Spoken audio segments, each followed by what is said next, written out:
감사합니다. 네. 들은 찬양 우리의 가슴에 있게 하시고 우리의 삶으로 드러내게 하여 주시옵소서. 어려운 때 어려움에 빠질 것이 아니고 그 어려움 위에 계신 하나님을 바라게 하시고 오히려 우리가 주를 만나 뵙는 거룩함이 있게 하여 주시옵소서. 드린 물질 감사합니다. 복을 내려주시고 이 땅에 사는 동안 물질 때문에 어려운 일 당하지 않게 하시되 곤란 중에 있다 할지라도 물질을 지으신 분을 바라볼 수 있도록 우리의 믿음의 분량을 키워 주시옵소서. 예수님의 이름으로 기도하옵나이다. 아멘. 2020년 주일이 오늘 포함 25주 남았습니다. 설교 계획이 골로새서, 빌레몬서, 스가랴서였는데 남은 주일을 계산해 보니까 골로새서와 스가랴서만 설교해야 될 것 같습니다. 골로새에서도 전체를 설교하기보다는 4주 동안 각 장에 나타난 교회의 일꾼됨에 초점을 맞춰 주제 설교를 하고자 합니다. 골로새는 지금의 터키에 속해 있는 도시입니다.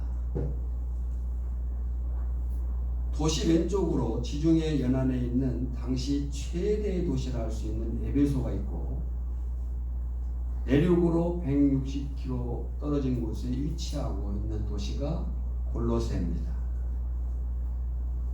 라오디게아, 히에라볼리와 함께 골로새는 초대 기독교의 중심지였습니다. 소아시아에 있는 대부분의 교회들은 바울이 직접 그 도시를 방문하고 세운 교회들이었는데 바울은 3번의 전도여행 중에 더베와 누스라, 비시디아 안디옥을 지나면서 골로새를 방문하지 않았습니다. 그 이유는 잘 알 수 없지만 그래서 골로새는 바울이 직접 세운 교회가 아니라 골로새 1장 7절과 4장 12절을 보면 바울의 동역자였던 에바브라가 세운 것으로 알려져 있습니다.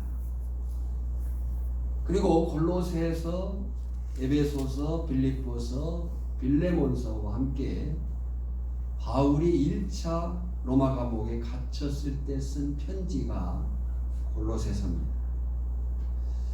특히 골로새서는 복음의 순수성을 해치는 당시 영지주의 이단 사상들이 교회로 흘러들어오는 것을 막기 위해 쓴 편지입니다. 학자는 그때를 대략 AD 60년경으로 보고 있고 이때는 예수님께서 죽으시고 부활하신 후 약 30여 년이 흐른 때입니다. 미국의 성경학자 중에 마이클 하이저라는 분이 계신데 고대 근동지방을 연구한 학자입니다. 그분이 남긴 말이 있는데요. 모든 크리스천은 그리스도와 하나 된 사람들이다. 그리고 크리스천들은 세상에 복음을 전파할 뿐만 아니라 세상에서 그리스도로 살라고 명령받은 사람들이다 라는 말을 남겼습니다. 무슨 말입니까? 이 땅에 사는 모든 성도는 2가지 사명을 가진 사람들이라는 거예요. 그 하나는 복음의 증인, 복음 전파의 사명을 가졌고 또 하나는 예수님의 제자로서 예수님을 닮아 예수님처럼 살아내야 되는 사명을 가졌다라는 겁니다. 바울 사도는 고린도 교인들에게 내가 그리스도를 본받는 자가 된 것 같이 너희는 나를 본받는 자가 되라 말했습니다. 바울이 이렇게 말할 수 있었던 것은 그만큼 자신이 믿음 안에 서 있었고, 할렐루야, 하나님의 교회의 일꾼으로서의 조금도 부끄럽지 않은 삶을 살아왔기 때문에 할 수 있는 말이라 여겨집니다. 사실 제가 이 말씀을 준비하면서 오늘날 누구라 할 것 없이 나는 이렇게 말할 수가 있을까? 라는 말이 한 주간 동안 저를 괴롭혔습니다. 오히려 교회의 일꾼으로서 부끄러운 삶을 살고 있지는 않는가? 이제 다시 다짐하여 하나님이 기뻐하시는 일꾼으로 살아가기를 소원합니다. 그러면 본받을 바울의 일꾼으로서의 고백과 성경 여러 곳에 나타난 교회의 일꾼으로서의 참된 삶의 태도가 무엇이겠습니까? 그 첫째는 지체된 성도들을 위한 수고를 기뻐해야 한다는 것입니다. 실제 성도들을 위한 바울의 수고는 정말 헤아릴 수가 없습니다. 사도행전 15장에 보면 이방인 성도들의 할례 문제를 해결하기 위해 예루살렘 총회에 참석해서 적극 변론했습니다. 고린도 교회 성도들이 파당 문제, 음행 문제, 송사 문제, 결혼 문제, 우상 제물 문제, 올바른 예배 문제, 성령의 은사와 부활 등등의 문제로 고통하고 있을 때 사도 바울이 고린도 전서와 고린도 후서와 또 나타나지 않은 잃어버린 편지와 눈물로 쓴 편지를 썼고 방문했다고 성경이 기록하고 있습니다. 그러니까 사도 바울이 속한 성도들을 위해서 얼마나 수고했는가를 보여주는 그런 모습들이죠. 뿐만 아닙니다. 어려워진 예루살렘 교회를 위해서 헌금을 모으는 일을 했습니다. 그래서 바울의 2차, 3차 선교여행은 소위 헌금 프로젝트, 헌금을 모아서 미리 연보하라고 얘기하고 그 모아진 헌금을 예루살렘 교회를 돕는 데 사용한, 그 헌금은 자기 재산 축적이나 어떤 대가성이나 노후 대비의 문제가 아니었습니다. 오직 성도들의 영육간의 문제를 돕기 위하여 수고하였고, 이로 인해 발생한 비난과 매맞음과 배고픔과 죽을 뻔한 고비를 수없이 넘겼지만 바울은 부끄러워하거나 두려워하지 않았다는 겁니다. 디모데후서 1장 12절에 보면 이로 말미암아 내가 또 이 고난을 받되 부끄러워하지 아니함은 예수 그리스도를 위해서 받는, 성도를 위해서 당하는 수고, 부끄러운 일이 아니다. 오히려 부끄러울 것이 아니라 고난받기를 자체해라. 디모데후서 1장 8절에 디모데에게 그렇게 말합니다. 그러므로 너는 내가 우리 주를 증언함과 또 주를 위하여 갇힌 자 된 나를 부끄러워하지 말고, 내가 예수의 이름 때문에 감옥에 갇힌 것은 부끄러운 일이 아니다. 오직 하나님의 능력을 따라 복음과 함께 고난을 받아라. 그 이유가 뭐예요? 그리스도 안에 있는 성도들은 한 몸이기 때문에 그렇습니다. 그리스도 안에 있는 성도들은 하나님이 거하실 처소로 함께 지어져가는 거룩한 공동체로 부름받았고 함께 세워져 가야 되기 때문에 그렇습니다. 너희도 성령 안에서 하나님이 거하실 처소가 되게 하여 그리스도 예수 안에서 함께 지어져 가느니라. 그래서 사도 바울은 자신의 삶의 이유를 정확하게 밝힙니다. 나의 간절한 기대와 소망을 따라 아무 일에든지 부끄러워하지 아니하고 지금도 전과 같이 온전히 담대하여 살든지 죽든지 내 몸에서 그리스도가 존귀하게 되게 하려 하나니 이는 내게 사는 것이 그리스도니 죽는 것도 유익함이라. 사랑하는 성도 여러분, 저나 여러분에게 이런 수고가 있기를 바라고 그 수고에 대해서 진정으로 기뻐할 수 있기를 주님의 이름으로 축원합니다.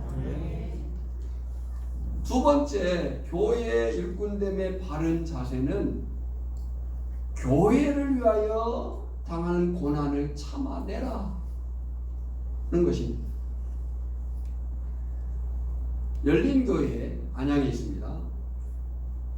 열린교회 담임 목사님이시고 총신대 교수이신 김남준 목사님의 정리하면 우리가 교회에 지체되었으면 세 가지 지평이 있다 그랬습니다.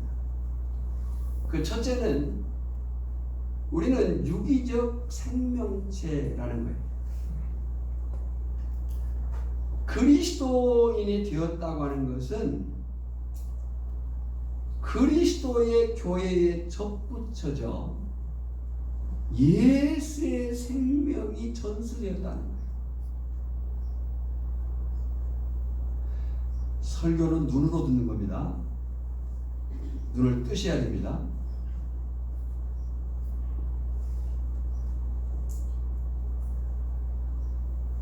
우리가 유기체적 생명체가 되었다고 하는 것, 생명이신 그리스도와 연결된 이 생명은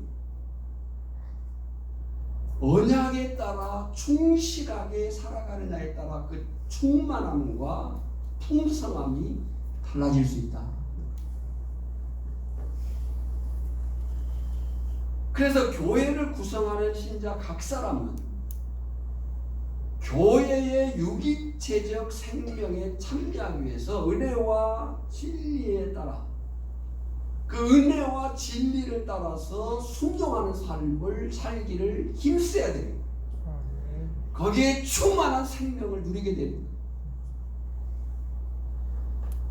예수님이 요한복음 10장 10절에 당신의 오신 이유를 내가 온 것은 양으로 생명을 얻게 하고 풍성히 얻게 하려 함이라. 두 번째, 우리가 교회에 지체되었음의 지평은 유기적 통치를 받아야 된다. 이 말이 무슨 말인가 하면 하나님이 주신 생명은 하나님이 생명을 주신 것은 하나님의 뜻을 따라 적극적으로 살도록 하기 위해서 주신 거라는 거예요. 그냥 태어나는 게 중요한 게 아니고 태어나 살도록. 그래서 하나님의 뜻을 따라 사는 것이 곧 그분의 왕권을 인정하는 삶이고 하나님의 뜻에 따라 살도록 우리를 통치하십니다. 그 하나님이 우리를 생명 안에 살도록 통치하시는 방법이 율법과 양심이고 복음과 은혜고 교회를 통한 통치인 거예요. 그 유기적 통치권 안에 있어야 됩니다. 세 번째는 유기적으로 봉사해야 된다. 하나님은 하늘과 땅 모든 세계를 창조하셨는데 인간의 죄로 말미암아 저주를 받고 죄가 가득하게 된 것이 세상입니다. 이에 하나님은 지금 하나님의 창조는 태초에 하나님께서 하늘에 있는 모든 것과 땅에 있는 모든 것을 창조하셨는데 죄가 없었다. 이 모든 문제를 저주로 바뀐 거죠. 그래서 이 저주를 해결해내기 위한 화해자로 하나님이 교회를 세워 놓으셨어요. 할렐루야. 하나님이 교회를 중재자로 화해자로 세워 놓으신 거예요. 그래서 성도는, 교회는 하나님과 세상 사이에 서 있는 화해자. 하나님을 세상에 보여내야 됩니다. 세상은 성도를 통해서, 교회를 통해서 하나님을 보는 거예요. 때문에 교회와 교회 지체인 각 사람은 활발하게 하나님의 생명을 누리며 복종함으로 하나님의 나라가 이 땅에 오도록 봉사해야 되는 거예요. 지금 유기적이란 말이 반복되었어요. 오르가닉이란 말, 본질적인 생명적인 거예요. 그러니까 하나님과 본질적으로 생명적으로 연결되어 있고 통치국 안에 있고 그 수고를 해야 된다는 거예요. 그 관계와 운영의 방식은 사랑이에요. 하나님은 우리를 사랑하셔서 우리에게 생명을 주셨습니다. 하나님의 통치는 사랑의 통치입니다. 오늘 그 생명 안에 관계되어 있는 성도 교회는 사랑으로 봉사해야 돼요. 이런 이유로 사도 바울이 말한 본문 24절을 보면 나는 이제 너희를 위하여 받는 괴로움을 기뻐하고 그리스도의 남은 고난을 그의 몸된 교회를 위하여 내 육체에 채우노라. 왜 그랬겠어요? 교회는 그리스도의 몸이고 성도들은 그리스도의 지체이기 때문에 교회는 이 땅에 단지 조직기관이 아니에요. 이 땅에 어떤 정치 권력이 관여할 수 있는 공동체가 아니에요.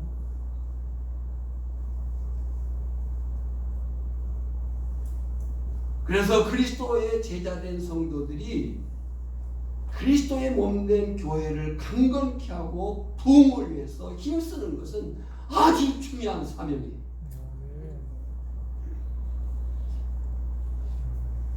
그런데 교회를 강건케 세우는 일은 쉽게 되는 것은 아닙니다. 바울과 같이 그리스도의 남은 고난을 채우는 싸움이 요구돼요. 제가 가끔 시간이 주어지면 그나마 남아있는 우리 교회의 당회록을 쭉 읽어봅니다. 내석하기도 알다시피 우리 교회 당회록이 소실됐어요. 그래서 있는 부분을 읽어보고 제가 청석 예배당을 청소하다가 거기에 있는 그 재직 회의록이나 또 그 기록이 좀 있더라고요. 그래서 그 기록을 이렇게 면밀히 읽어봤어요. 어떤 일이 있었을까? 어떤 일이 있었을까? 거기에 이제 우리 정부회 장로님 이름도 등장하고 뭐 제가 아는 또 모르는 사람들의 이름이 등장하고 거기에 그 글자로 쓰여져 있지만 그 글자 이면에 있는 그들의 움직임과 그들의 땀과 거기서 어떤 기쁨과 그 즐거움과 또 때로는 겪었을 고통이 이렇게 느껴지더라고요.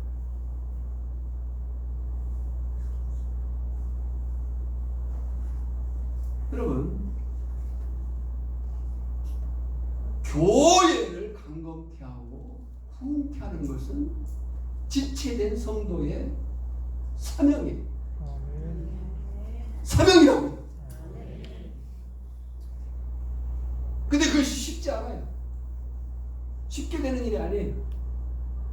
주님의 몸된 교회를 위해서 성도 개개인이 헌신으로 재물과 시간을 드리고 봉사하며 고난을 감내해낼 때 가능한 일이에요. 분명한 것은 주님은 우리의 행위를 아신다고 말씀하셔요. 계시록 3장 15절에 보면 내 행위를 아노니 내 행위를 차든지 뜨겁든지 분명히 해라. 또 우리를 위해서 사자를 보내셨다고 말씀해요. 여기 사자는 목회자. 나 예수는 교회들을 위하여 내 사자를 보내어 묻겠습니다. 주님의 참된 제자, 참된 일꾼이기를 원하십니까? 그렇다면 교회를 위하여 받는 고난을, 헌신을, 봉사를 두려워하지 마시기를 바랍니다. 그럴 때 주님의 몸된 교회, 주님의 피값으로 세워진 이 오천교회가 양적으로 성장하고 질적으로 성숙하고 연장적으로 확장될 줄 믿습니다. 그 다음 세 번째는 교회 일꾼됨의 바른 자세는 하나님의 말씀만을 따르고 이루어야 한다는 거예요. 바울이 다메섹에서 예수님을 만난 후 평생을 하나님을 위해 일하며 여러 교회를 세우고 수많은 영혼들을 구원의 길로 인도했습니다. 그런데 그 모든 일에 바울은 결코 자신의 뜻대로 하지 않고 오직 하나님의 말씀을 따라 행하며 하나님의 영광만을 드러내고자 힘썼습니다. 자, 설교는 눈으로 듣는다고 했습니다. 눈을 뜨시고 저를 보시고 강단을 보시길 바랍니다. 옆 사람과 분이 삽시다. 설교는 눈으로 듣는 겁니다. 설교는 눈으로 보는 겁니다. 옆에서 눈을 감으시면 좀 이렇게 건드려 주세요. 아마 눈꺼풀이 좀 무거운가 봐요.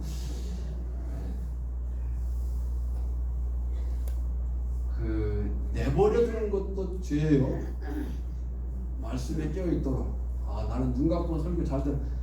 물론 그럴 수도 있겠지만 제가 이런 일로 시간을 소비하고 싶지 않은데 아마 좀 마스크도 껴서 나른할 수도 있겠습니다. 그러나 이제 옆에서 이렇게 보셔요. 제가 저를 보셔야 됩니다. 따라합시다. 설교는 눈으로 듣는 것이다. 우리가 말의 전달과 제스처의 전달이 있어요. 제스처의 전달이 그 70-80%입니다. 그러니까 말은 30%의 전달밖에 안 돼요. 저의 동작을 보셔야 돼요. 자, 지금 좋아요. 지금 좋습니다. 바울이 일생을 통해서 하나님의 교회를 세우고 수많은 영혼들을 구원의 길로 인도해요. 근데 바울이 그런 모든 일에 결코 자신의 뜻대로 하지 않았다라고 얘기를 합니다. 오직 하나님의 말씀만을 따라 행하고 하나님의 영광만을 드러내고자 힘썼다. 그래서 그가 가진 삶의 이유를 분명히 해요. 저나 여러분의 삶의 이유가 분명하기 원합니다. 그런즉 너희가 먹든지 마시든지 무엇을 하든지 다 하나님의 영광을 위해서 해라 라고 얘기해요. 자, 보세요. 사도행전 16장에 보면 사도행전 16장은 사도 바울이 2차 선교여행을 진행하고 있는 그런 상황입니다. 2차 선교여행 때 바울의 계획은 에베소 교회를 개척하는 거였어요.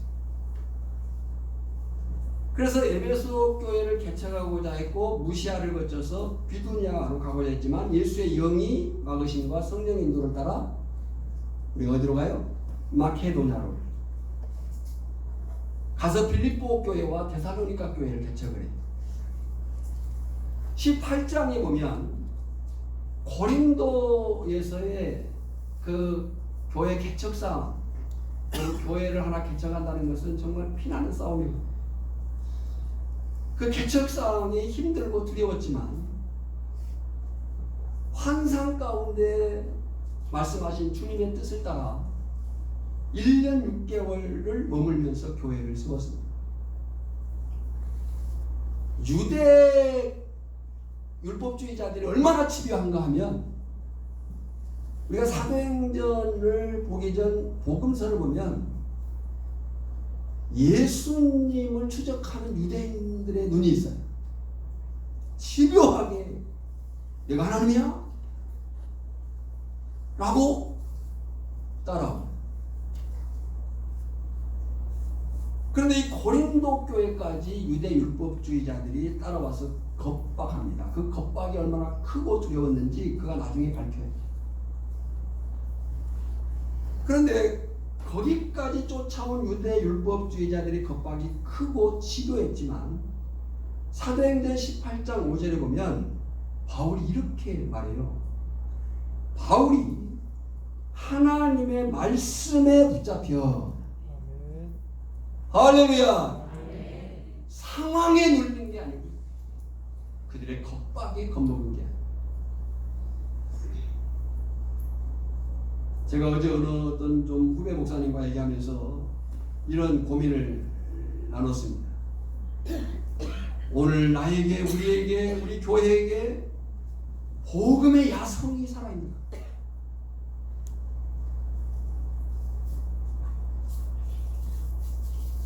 어쩌면 너무 우리의 신앙이 윤리적이 되어가지고 점잖아져 버렸어. 여러분, 점잖은 것과 경건한 것은 달라요. 우리가 풍요와 질서를 따라 살아야죠. 예의를 지키고. 그러나 성령의 능력으로 일어나는 그 경건의 능력은 세상을 이겨낼 그 힘이 있어야 되는 거예요. 세상이 조금 겁박한다고 해서 우리가 휘죽을 이유가 하나도 없는 거예요. 차라리 복음으로 인해서 당하는 고난이 나에게 와라. 붙잡아가면 붙잡히겠다는 거죠. 앞으로 우리에게 이 싸움이 다가올 수도 있겠습니다. 바울이 고린도에서의 그 상황이 두렵고 두려웠다고 얘기하지만 뭐에 붙잡혔다고요? 하나님의 말씀에 붙잡혀. 유대인들에게는 예수 그리스도라 밝히 증언하고, 유대인들에게 예수는 그리스도라고 밝히는 것은 목숨 건 싸움이에요.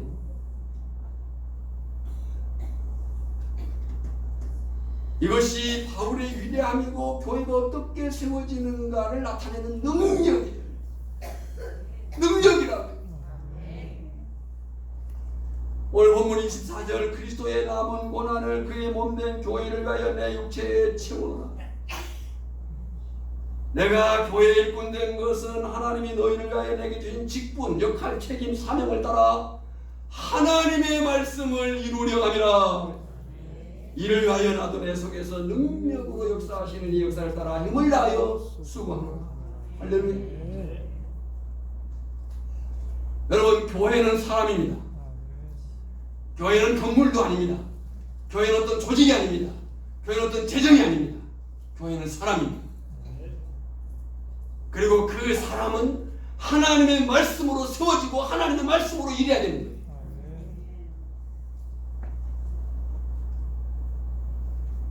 왜 그래요? 교회는 하나님의 말씀이 본질이고 하나님의 말씀만이 생명과 능력과 사명이기 때문에 그렇습니다. 그래서 성도의 삶의 실천, 교회의 일꾼의 바른 자세는 내 마음 가는 대로가 아니에요. 어떤 상황과 조건에 밀려서는 하나님의 말씀의 이끄심을 따라 사는 것이 성도의 삶이요 교회의 일꾼된 사람들의 바른 자세인 줄 믿습니다. 저에게 한 주간 동안 충격으로 도전으로 들린 말이 있었습니다. 지금 국회에는 포괄적 차별법이 상정되어 있습니다. 포괄적이라고 하는 그럴싸한 말로 포장해서 거기에 성차별의 문제가 들어가 있습니다. 성경은 분명히 하나님이 남자와 여자를 창조했다고 했는데 사단의 세력들은 인간의 성을 다양하게 얘기를 하려고 해요. 다양하게 얘기를 하려고 한다고 해요. 그래서 어쩌면 우리에게도 어느 날 우리 아들이, 딸이, 손자가, 손녀가, 손자가 어떤 남자를 데리고 와가지고 나 얘하고 결혼할래요 라고 말할 수도 있는 거예요. 우리가 비행기를 타면 성을 쓰게 되어 있습니다. 남자인지 여자인지. 근데 그 성 칸이 바뀌게 해야 돼요.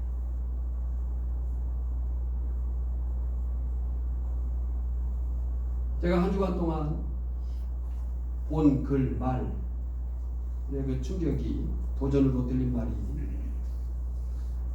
지금 우리가 하나님의 말씀을 배우지도 따르지도 않고 가르치지 않으면 다음 세대가 아닌 다른 세대를 만날 수 있다.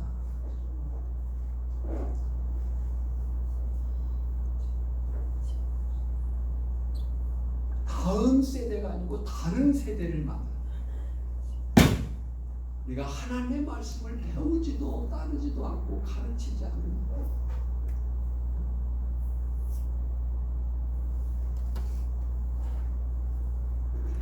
19세기 미국 최고의 설교자로 불리우는 필립 브룩스 목사님이 계십니다. 찬송가 120장 오 베들레헴 작은 골이라고 하는 찬양의 작사가이기도 합니다. 그분에게는 유명한 간증이 있는데, 그분이 임종전 주님의 부름 앞에 있을 때 아무도 만나지 않겠다고 한 거예요. 가족도 만나지 않겠다. 이유가 있었어요. 그 이유가 뭐냐면, 다른 사람들은 천국에서 만날 테니 굳이 만날 필요가 없고, 자신이 오랫동안 전도해온 법률가 잉거솔이라는 사람을 만나기 원한 거예요. 여러분, 일반적으로 사람들이 죽을 때에 자기 곁에 자식, 손자 또 이런 사람들이 있어주기를 원하잖아요. 우리 서양자 권사님이 격하게 고개를 끄덕거리시는데 그런 마음입니까? 근데 우리가 죽음에 대해서 기뻐해야 돼요. 우리의 후패함에 대해서 자랑스럽게 얘기해야 돼요. 전도서에 보면 하나님 우리의 모든 때를 아름답게 했다고 했거든요. 그러니까 지금이 가장 아름다운 때예요. 아멘. 모든 때를 하나님이 아름답게 하셨다고요. 어릴 때, 젊었을 때, 또 청년 때, 그때만 아름다운 때가 아니고 지금이 가장 아름다운 때라고요. 모든 때를 하나님이 아름답게 했대요. 그러니까 우리의 육체의 후패함에 대해서 너무 겁먹을 필요 없어요. 근데 보통의 사람들이 그러잖아요. 죽음 앞에, 죽음이라는 것이 어쨌든 두려움이고 공포일 수 있기 때문에 자녀가 있길 원하지만, 이 필립 브룩스 목사님은 가족은, 다른 사람들은 천국에서 만날 테니까 굳이 내가 마지막에 만날 필요 없다. 내가 오랫동안 전도해온 법률가 잉거솔을 만나겠다. 그리고 그 잉거솔에게 한 말이 이렇다고 해요. 여보시오, 다른 사람과는 천국에서 다시 만날 것 같아 특별히 따로 만나지 않았지만, 잉거솔, 당신과는 아무래도 천국에서 만나지 못할 것 같아. 내가 죽기 전에 당신을 만나자고 했어. 이제라도 믿음을 가지시오.